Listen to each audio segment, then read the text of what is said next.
아멘. 이제 욥의 마지막 변론입니다. 29장부터 나와 있는데요. 29장은 과거의 자기의 모습, 그리고 30장은 현재의 자기의 모습에 대해서 이렇게 변론하고 있습니다. 이제 이어서 31장에 그가 얘기하고 있는 것은 꼭 그런 것 같습니다. 이제 맨 마지막 부분에 나와 있는 것처럼 자기가 지금까지는 말이죠. 이랬어요. 자기가 이제 처음에는 하나님이 주시는 그 분복으로 말미암아 굉장히 잘 살았잖아요. 잘 살다가 어느 날 갑자기 재앙이 한꺼번에 닥쳤습니다. 네, 자기 자녀들이 다 죽고 자기의 재산이 다 약탈당하고 자기는 질병에 걸리고 불치병에 걸렸죠. 그리고 자기 아내는 자기를 저주하고 떠나버렸습니다. 유일하게 남아있는 자기 편이 될 수 있는 존재가 아내였는데 아내조차 네 하나님을 욕하고 죽어버려라 이렇게 얘기를 하면서 떠나가 버렸어요. 그러니까 욥이 얼마나 좀 비참한 상태였겠어요. 그런데 그때에 자기 친구들이 3명이 찾아옵니다. 그래 이 친구들이 와가지고 그를 한 일주일 동안 지켜봐요. 근데 그 기간 동안에 욥이 얼마나 절망감에 빠져 있었으면 아무도 옆에서 건들지를 못했겠어요. 그러니까 이제 욥이 자기가 처음에는 그런 어떤 절망감에 빠져 있었어요. 근데 이 시간이 지나면서 욥의 친구들이 그런 걸 기대했을지 모르죠. 욥이 회개했으면 좋겠다. 그런데 욥이 뭐 회개를 한다거나 그런 게 전혀 보이지 않아요. 그러니까 이제 엘리바스 빌닷 소발이 차례대로 나서서 너가 이렇게 큰 재앙을 만난 것은 하나님께 심판을 받은 거다. 네가 심판을 받은 것은 너의 죄이거나 아니면 너의 자녀들의 죄일 것이다.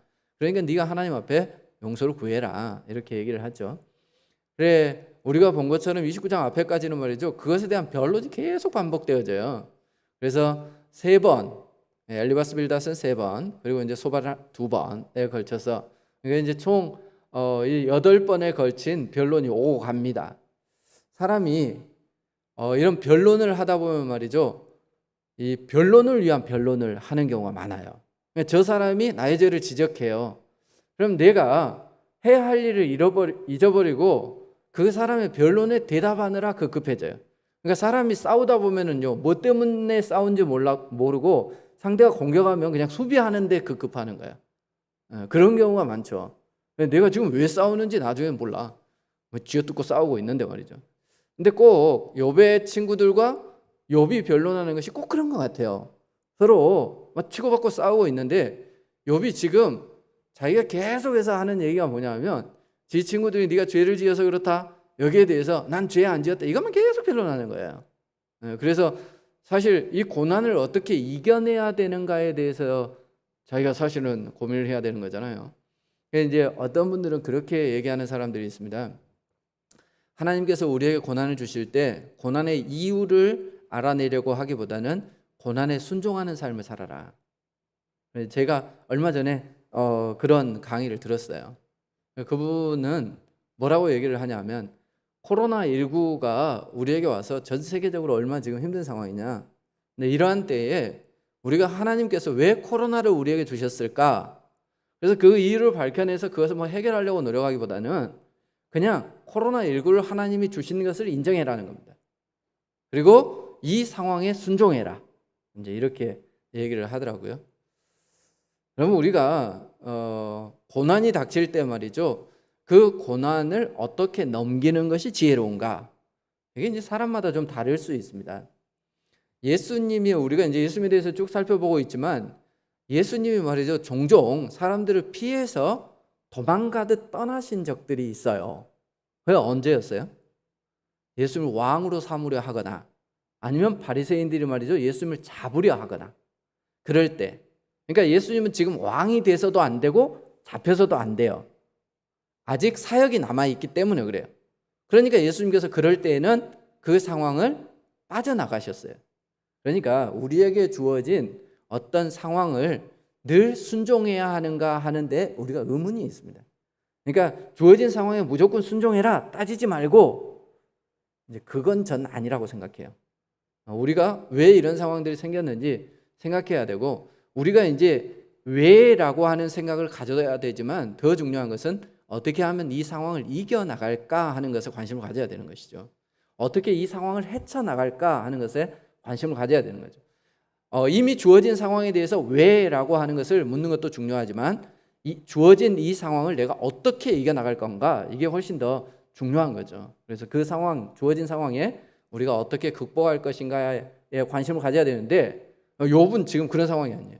욥은 자기 친구들이 뭐라 하니까 거기에 답변하느라고 이것을 지금 어떻게 극복할지에 대해서 전혀 생각하지 않고요, 그냥 나 죄 지은 거 없는데 너희들 왜 나만 가지고 이래, 이제 이런 식의 어떤 변론만 계속했던 거예요.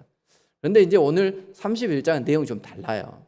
여기에 보면은 뭔가 다른 얘기를 하고 있습니다. 보면 이 31장 1절에 보면 내가 내 눈과 약속했다, 이런 표현이 있습니다. 맹세를 하는 거죠. 그러니까 뭔가 이 서약을 하는 이런 모습을 볼 수가 있습니다. 어떤 부분에 대해서요? 자기가 무죄한 것에 대해서 서약하는 거예요. 그럼 이런 게 이제 언제 나타나느냐 한번 보겠습니다. 시편 24편을 한번 봐보세요.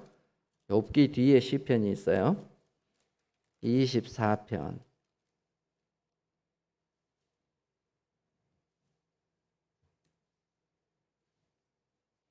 자, 3절부터 한번 보겠습니다. 이 배경이 되는 거예요. 이 노래는 언제 한 건가 하는 것을 드러내는 건데, 3절, 여호와의 산에 오를 자 누구며 그의 거룩한 곳에 설 자 누구인가. 언제 부르는 노래인 것 같아요?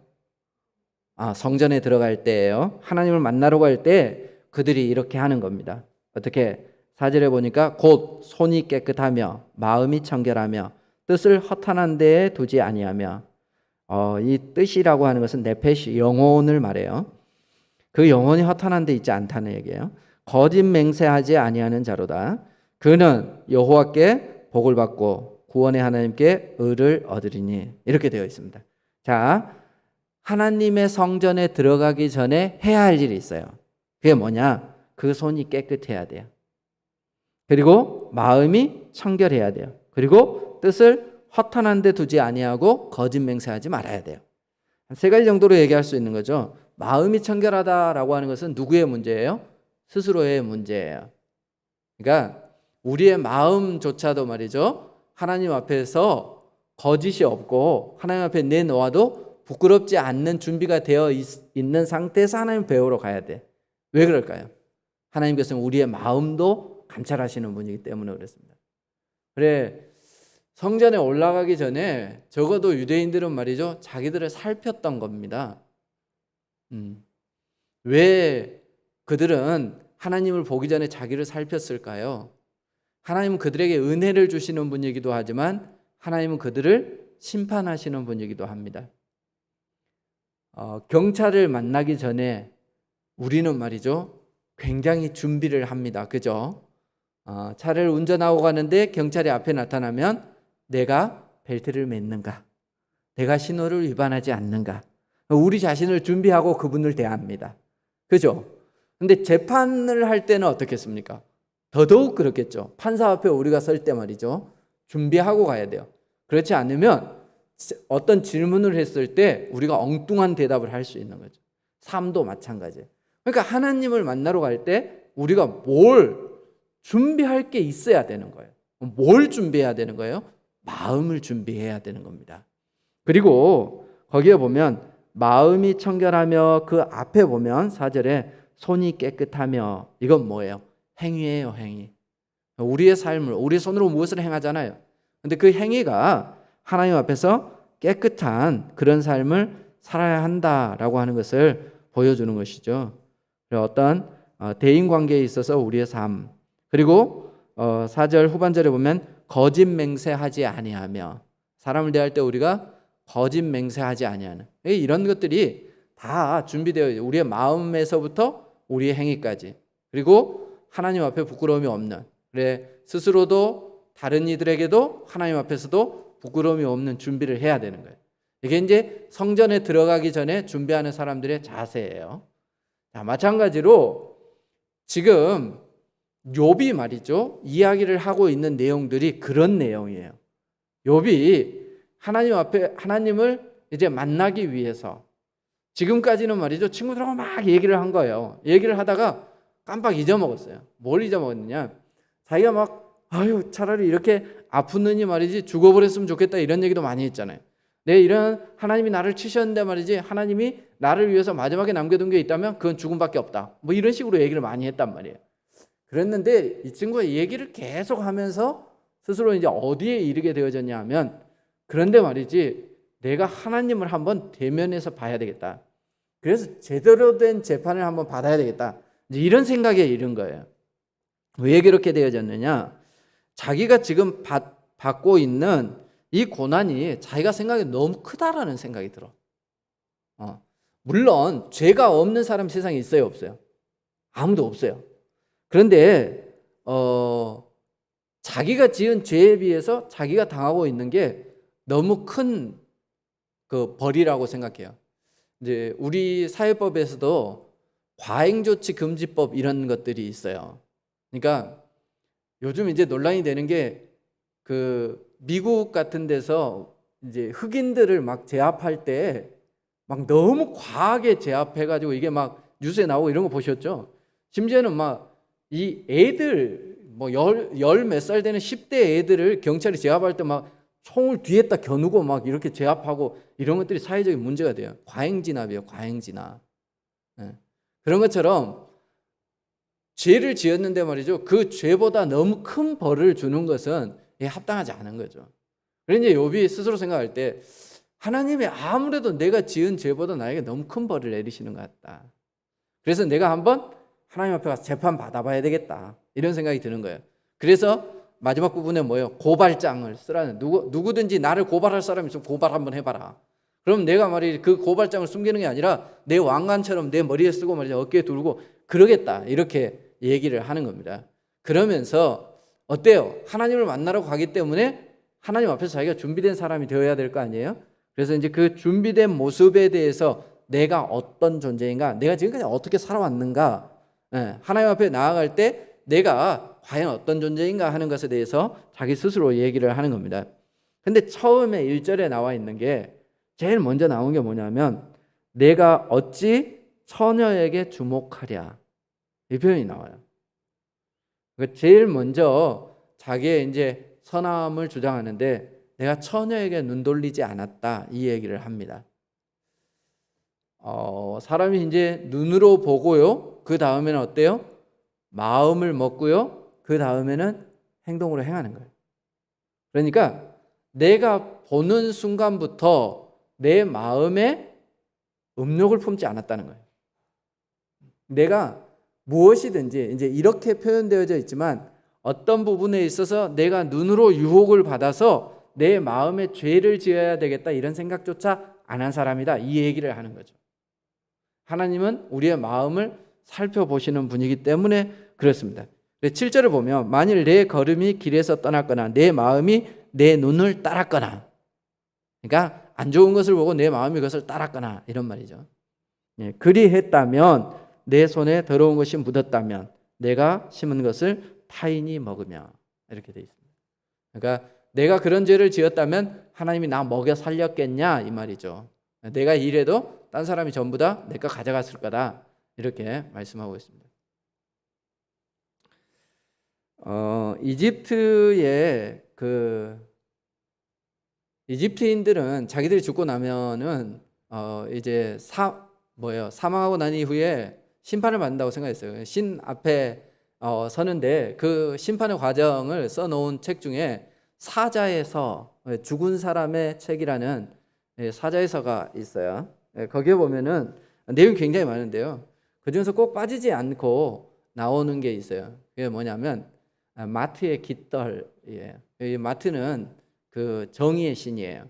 근데 이제 이 정의의 신이 어떻게 하냐? 이제 이 죽은 사람이 올 거 아니에요. 그럼 심판을 받아야 되잖아. 근데 그 사람을 판단하는 방법이 뭐냐? 양팔 저울 알죠? 양팔 저울이라고 하나요? 양쪽으로 이렇게 돼 있는 거, 무거운 걸 한쪽에다 놓으면 툭 떨어지는 거 아시죠? 이 저울이 있어요. 이 저울이 있는데 마트의 깃털을 한쪽에 놔두는 거예요. 그리고 사람의 심장을 이쪽에 딱 놔두는 거예요. 그럼 심장 쪽으로 내려가겠어요? 깃털 쪽으로 내려가겠어요? 심장 쪽으로 내려가면 그 사람은 죄인이야. 그래서 이제 그 사람은 다시 우리식으로 표현을 하자면 천국에 살 수 없어요. 지옥으로 가는 거예요. 사람의 마음을 다는 거죠. 마음을. 그런데 우리가 이제 그런 얘기 있잖아요. 내가 누구를 오늘 도와줘야 되는데 못 도와줬어. 그럼 하루 종일 어떻다고 얘기를 해요? 내 마음이 무겁다. 이렇게 표현을 해요. 그러니까 우리가 죄를 지으면 어때요? 내 마음이 가볍다 이래요. 우리가 죄를 지으면 내 마음이 무겁다 이래요. 이런 사람은 전부 다 어디 가요? 지옥 가는 거예요. 그래, 이 표현이 아마 그 표현을 빌려왔을 거다 이렇게 얘기를 하는데 뭐 저는 그렇다고 생각하지는 않습니다만 중요한 것은 말이죠. 하나님 앞에서 심판받는 모든 사람들을 하나님 보실 때 무엇까지 살펴보는 거예요? 그 마음까지 살펴보는 거예요. 그런데 이 욥은 말이죠. 내가 눈으로 보고 그 안목의 정욕이라고 하는 게 있잖아. 근데 그것을 내 마음속까지 가져오지 않았다. 이렇게 표현할 정도로 자기가 하나님 앞에서 떳떳하다라고 이야기를 하고 있습니다. 그러면서 이제 그 뒤에 보면 쭉 그런 얘기들이 있어요. 그래, 마음을 다스릴 정도 되면 몸을 얼마나 잘 다스렸겠습니까? 그래, 자기가 몸을 잘 다스린 부분에 있어서 이렇게 나오는데 5절에 보면은 내 발이 속임수에 빨랐다면 그래 남을 속이는 일이 없었다 이렇게 얘기를 하고요. 그리고 또 9절부터 이렇게 보면 여인에게 유혹되지 아니하고 간음이죠. 그런 일이 없었다라고 얘기를 하고요. 그리고 13절부터 이렇게 보면 내가 남종이나 여종과 더불어 쟁론할 때에 이래서 종들의 형편을 자기가 돌아보았다 이렇게 표현하고 있습니다. 이유가 뭐냐? 하나님이 나를 창조하신 것처럼 그들도 똑같이 창조했기 때문에 내가 그들을 종으로 대우하지 않았다 이런 표현이죠. 똑같이 인격을 존중해줬다 이런 표현들을 하고 있어요. 그리고 16절부터 보면 가난한 자들 그리고 소외된 자들 이런 사람들이 자기에게 뭔가 필요로 할 때 자기가 외면하지 않았다 이런 얘기를 하고요. 그리고 24절에 보면 자기가 소망을 금이나 혹은 또 재물 이런 데 두지 않았다 이렇게 얘기를 해요. 재물을 섬기지 않았다. 요즘은 사실은 황금 만능주의죠. 그래서 많은 사람들이 물질에 마음을 두고 있는데 욥은 그럴싸하잖아요. 그는 동방에서 가장 큰 자였어요. 엄청난 부자였는데도 그는 그렇지 않았다. 그리고 26절에 보면 해가 빛남과 달이 밝게 뜬 것을 보고 내 마음이 슬며시 유혹되어. 이것은 해와 달을 섬기는 그런 어떤 우상 숭배를 말해요. 그러니까 내가 이렇게 우상을 숭배하는 이런 일들을 하지 않았다 이렇게 얘기를 해요. 또 29장부터 보면 나를 미워하는 자의 멸망을 기뻐하고 그가 재난당함을 즐거워하지 아니하였다. 적에 대해서 적개심을 가지지 않았다. 자기를 원수처럼 대하는 사람이 있어도 말이죠. 그를 저주하거나 마음속에 그렇게 하지 않았다라고 하는 것이죠. 그리고 이제 그 뒤에 보면 손님이 왔을 때 말이죠. 이 나그네 32절에 보면 나그네가 거리에 자지 아니하도록 이렇게 호의를 베푼 그 부분에 대해서 얘기를 하고 또 33절에 보면 죄가 있는데 그것을 자기가 숨기지 않았다라고 얘기를 해요. 그리고 이제 거기까지 그런 부분이 쭉 그렇게 이제 설명되어져 있어요. 그러니까 이제 이런 내용들 전체적으로 볼 때에 이런 게 담겨져 있는 거죠. 하나님 내 마음을 보십시오 하고 자기 마음을 꺼내는 거예요. 그래서 내가 내 마음으로 범죄하지 않았습니다. 그리고 이제 또 하나는 자기가 종들의 형편을 돌아보고 가난한 사람, 소외된 사람 이런 사람들을 외면하지 않았다는 겁니다. 그러면서 뭘 호소하는 거겠어요? 하나님 내가 고난 중에 있는데 내가 그들을 외면하지 않았던 것처럼 하나님도 저를 외면하지 말아 주십시오. 나그네를 제가 돌봤던 것처럼 이 위험에 처해 있는 저를 하나님께서 돌봐 주십시오 하는 그런 마음. 심지어는 적에게조차도 내가 악한 마음을 품지 않았는데 하나님 그런 저를 불쌍히 여겨 주십시오 이렇게 얘기하는 거죠. 그리고 죄에 대해서 숨김이 없었다 이렇게 표현하므로 내가 지금까지 하나님 앞에 숨긴 죄가 뭐가 있습니까? 그러니까 그가 생일 때마다 어떻게 했어요? 자녀들을 위해서 제사를 드리고 이런 일들을 했단 말이에요. 그러니까 내가 지금까지 지은 죄가 있다면 그때 하나님께 고하지 않았습니까? 그러니까 하나님이 내 죄를 숨겨진 죄악이 있다면 그게 어디 있습니까? 하나님 앞에 제가 죄를 숨긴 적이 없으니까 하나님께서 나를 살펴봐 주십시오. 이제 이런 얘기를 하는 거죠. 그러면서 하는 얘기가 뭐예요? 이제 도전하는 겁니다. 하나님 하나님께서 이제 드디어 저를 한번 심판해 주십시오. 이렇게 얘기를 하는 거죠. 굉장히 좀 대담하죠. 이제 한번 꼭 이렇게 전투에 나가는 사람처럼 말이죠. 하나님한테 한번 뭔가 도전해 보는 듯한 그런 발언, 도발적인 그런 발언을 이제 욥이 하고 있는 겁니다. 그런데 이렇게 할 수 있었던 이유는 뭘까요? 자기 스스로 생각할 때 내가 하나님 앞에 나아가기에 부끄러운 존재가 아니라는 그런 마음을 그가 가지고 있었기 때문에 이렇게 말하지 않았겠습니까? 그러니까 이것은 하나님 앞에 어떻게 보면은 도전하는 내용이기도 하지만 자신의 신앙 고백이기도 해요. 우리가 인생을 말이죠, 마치고 나서 우리가 이제 어려운 일이 있을 때마다 늘 생각나는 게 뭐예요? 내가 하나님 앞에 지은 죄가 뭘까? 이런 생각들이 우리가 제일 먼저 떠올라요. 내가 아프다든지 일이 풀리지 않는다든지 집안에 어려운 일들이 있는다든지 이러면 우리가 맨 먼저 떠오르는 게 내가 하나님 앞에 잘못한 게 뭐지? 이제 이런 생각을 우리가 가지기가 쉽죠. 이제 욥도 역시 그런 생각을 가졌던 거예요. 그리고 친구들이 그런 죄에 대해서 계속 지적했어요. 아무리 생각해도 하나님께서 내게 내리신 벌이 너무 크다. 이런 생각에 이른 거죠. 그래서 이제 하나님께 이런 얘기를 하는 것입니다.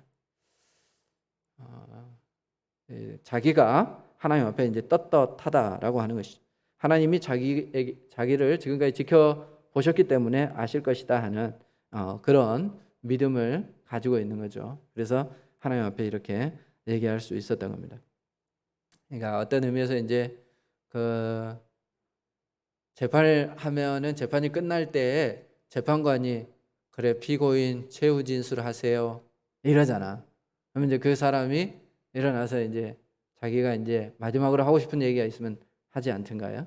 근데 이제 이 욥의 그런 어떤 마지막 말이 31장이다 이렇게 볼 수 있습니다.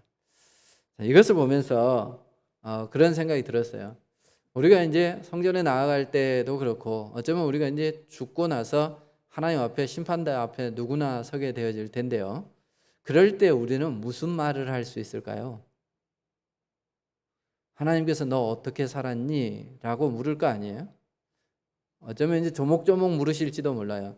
네 마음은 어땠니? 네가 평생 어떤 마음을 가지고 살았니? 라고 물으면 우리의 마음을 하나님이 말이죠 이렇게 뒤집어 보신다면 우리가 하나님 앞에 내 마음을 자랑스럽게 이렇게 내놓을 수 있을까요?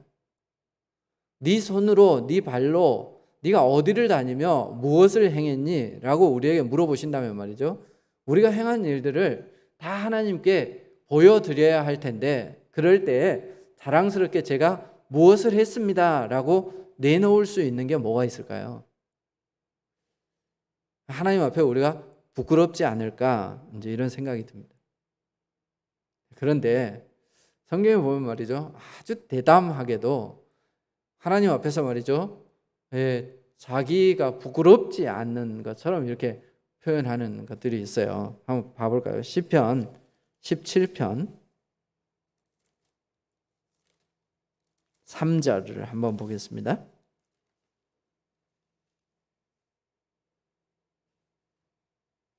시편 17편은 다윗의 기도예요. 근데 이 다윗이 하는 얘기예요. 우리가 잘 아는 것처럼 다윗은 죄를 지은 사람이에요. 물론 이 시는 아마 그 전에 지어진 것으로 보여지는데 밧세바를 범했고요. 그리고 그 인생 말년에는 하나님께서 싫어하시는 자기를 드러내기 위해서 인구조사를 함으로 많은 백성들이 죽는 이런 일들이 있었는데 그런 다윗이 이런 기도를 해요. 3절을 같이 한번 읽어보겠습니다. 17장 3절 시작. 주께서 내 마음을 시험하시고 밤에 내게 오셔서 나를 감찰하셨으나 흠을 찾지 못하셨사오니 내가 결심하고 입으로 범죄하지 아니하리이다. 하나님이 자기를 살펴보았는데 하나님 저 흠 하나도 못 찾으셨죠? 이렇게 얘기하는 거예요. 그럼 다윗에게 흠이 없었을까요? 어떻게 이렇게 당당할 수 있죠? 누가 하나님 앞에 가서 말이죠 하나님 제 흠을 찾아보세요. 찾을 흠이 있나요? 이렇게 얘기할 수 있는 사람이 누가 있겠어요?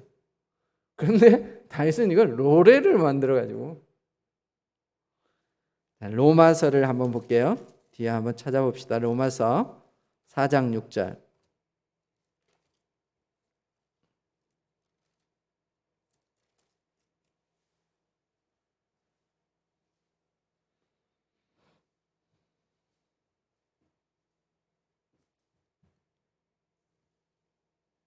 똑같은 이제 다윗의 시를 인용한 겁니다. 시편 32편을 인용을 했는데요. 6절부터 8절까지를 같이 한번 읽어보겠습니다. 시작.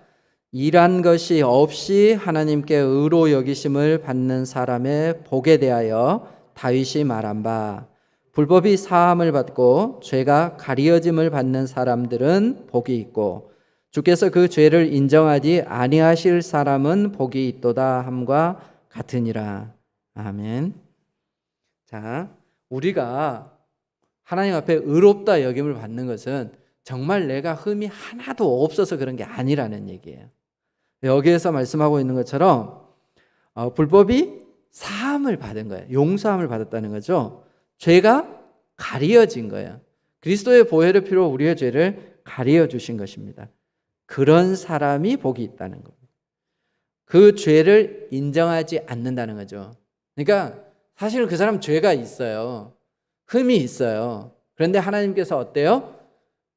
그 죄를 너 죄가 없다 이렇게 선언해 주세요. 어떤 사람에게? 그리스도의 공로를 입은 사람에게입니다. 예수님께서 십자가에 달려 돌아가셨어요. 그래 그 예수님께서 말이죠, 우리의 죄를 덮어주시는 거예요. 그래서 우리가 죄가 있는데도 불구하고 그 흠이 덮어져서 하나님께서 죄가 없다 이렇게 인정해 주신다는 겁니다. 그런 사람이 복이 있는 거예요. 우리가 지난주에 살펴보았던 것처럼 세상은 우리에게 얘기를 해요. 너희들은 율법대로 살아야 된다. 그래 하나님의 백성이 하나님의 법대로 살아야지. 너희들 하나님 법대로 말이지 흠없이 잘 살고 있니? 이게 바리새인들이 우리에게 메워주는 무거운 짐이에요. 그래서 우리는 그런 얘기를 들을 때마다 말이죠, 너는 정말 직분을 가지고 있는 직분을 잘 감당하고 있니? 하나님이 주신 사명을 말이지 넌 최선을 다해서 감당하고 있니? 하나님께서 말이지 의로운 백성 삼아 주었는데 너는 의로운 백성답게 세상에 빛과 소금으로 살아가고 있니? 안 믿는 사람들보다 더 나은 의를 실천하고 있니? 라고 물을 때 우리는 늘 부끄럽습니다. 하나님 앞에 대답할 수 있는 게 별로 없어요. 내가 더 부지런하지도 않고 열심히 있지도 않고요. 그리고 말이죠, 우리가 하나님 앞에서 이렇게 비추어 볼 때 안 믿는 사람들보다 더 의롭지 못한 부분들도 많이 있단 말이에요. 자, 그런 우리가 하나님 앞에 딱 섰어요. 그런데 그 앞에서 당당하게 하나님 흠이 없죠? 제가 무슨 흠이 있나요? 이렇게 얘기할 수 있는 것은 그리스도의 보혈의 피 때문이에요. 예수님께서 우리의 죄를 가리어 주셨기 때문에 이게 가능한 것입니다. 자, 그럼 욥으로 되돌아가 볼까요? 욥은 왜 이렇게 당당할 수 있는 거죠? 욥은 그가 예수님이 아직 오지도 않았어요. 예수를 믿지도 않는 사람이에요. 그런데 그는 어떻게 하나님 앞에서 이렇게 당당할 수 있죠? 그는 지금까지 자기가 누렸던 것이 하나님의 은혜인 것을 깨달은 사람인 거죠. 왠지 모르지만 하나님이 지금 말이지 나에게 이렇게 불행한 일들을 허락하시고 큰 고난을 허락해 주셨지만 그가 지금까지는 잊고 있었어요. 계속 논쟁했던 게 뭐예요? 아니야, 난 의로운 사람이야 라고 얘기를 했어요. 근데 어쩌면 이것이 정말 그래서 그런 건지는 알지 못하지만 이게 작정하고 말이죠, 하나님 앞에 지금 이렇게 한번 반항해 보는 거예요. 항변해 보는 거예요. 그런데 그가 이렇게 하나님 앞에 항변하는 이 모습이 꼭 성전에 올라가는 사람들의 모습 같단 말이에요. 진짜 이제 하나님 만나서 단판 한번 집어오겠다 이런 마음으로 지금 욥이 하나님 앞에 말이죠, 누가 고발할 거면 고발장 하나 써줘 막 이렇게. 근데 그 고발장을 누가 써요? 하나님 보고 쓰라 이 말인 것 같아였고, 하나님 고발장 써서 말이지 한번 봐보세요. 내가 말이지 하나님 앞에서 흠이 없죠 이렇게 얘기를 해요. 근데 그 흠이 없는 근거가 뭐예요? 이 친구들이 얘기한 것처럼 말이죠, 그 스스로의 의 때문이 아니고 사실은 뭡니까? 내가 지금까지 살아온 게 전부 다 하나님의 은혜로 살아왔다는 겁니다.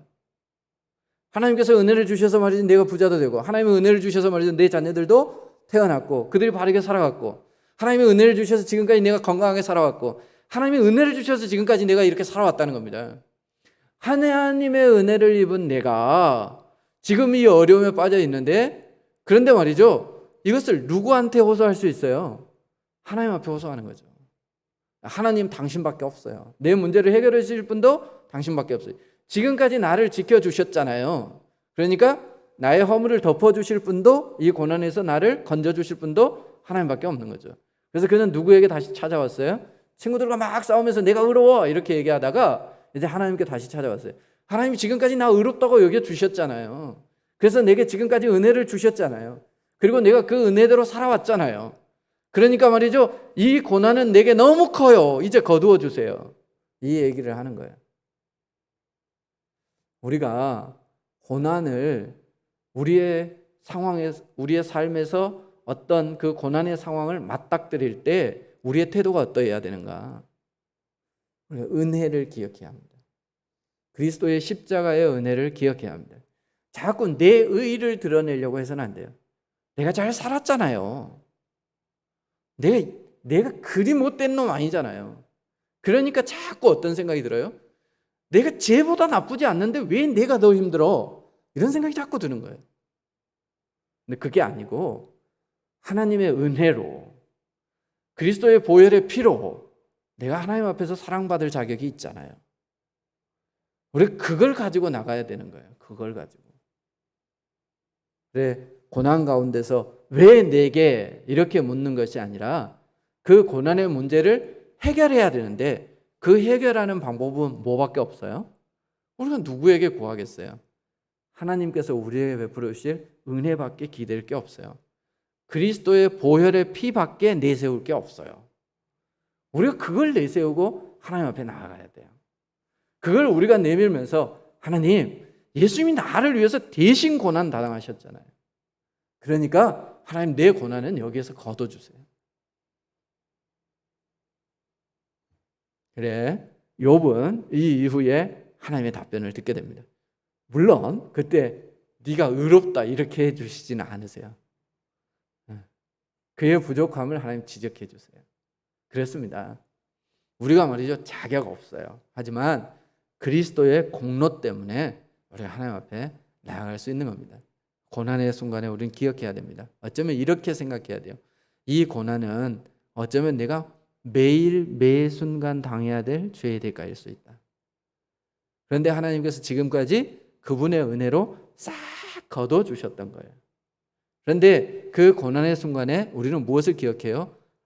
내가 죄인이구나 하는 것을 인식해요. 그리고 그 고난의 순간에 우리는 누굴 기억해요? 이 고난에서 건져주셨던 분이 하나님이구나. 그래서 내가 지금까지 은혜로 살아왔구나 하는 것을 기억해야 돼요. 이게 믿는 자들이 고난을 대하는 태도예요. 그래서 똑같이 안 믿는 사람처럼, 의지할 곳이 없는 사람처럼, 기댈 곳이 없고 은혜 받을 자격이 없는 사람처럼 왜 내게 이런 일이? 라고만 따질 것이 아니라, 그 고난의 상황에서 내가 어떤 존재인가를 바라볼 뿐만 아니라 나를 구원해 주실 분이 누구인가를 바라보고, 내게 은혜를 베푸실 그분이 어떤 자비를 베풀 수 있는 분인가를 바라보고 나아간다면, 그러면 하나님께서 내가 생각했던 때가 아니라 할지라도 어쩌면 더 늦게 나타나실 수도 있어요. 하지만 그분이 분명히 내게 나타나셔서 내 삶의 문제를 해결해 주시고, 지금까지 은혜를 베풀어 주셨던 그것 이상의 더 큰 은혜로 우리 가운데 채워주실 줄 믿습니다. 기도하겠습니다. 고마우신 우리 하나님, 감사합니다.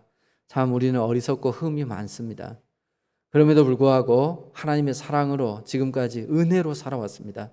그런데 우리는 많은 순간 내가 잘나서, 내가 의로워서 이렇게 잘 살아온 걸로 착각하고 살아가고 있지는 않습니까? 기억할 수 있도록 도와주옵소서. 우리가 고난의 순간이 아니라 고난이 닥치지 아니하고 평안할 때조차 이것이 주의 은혜인 것을 기억하게 하여 주옵소서.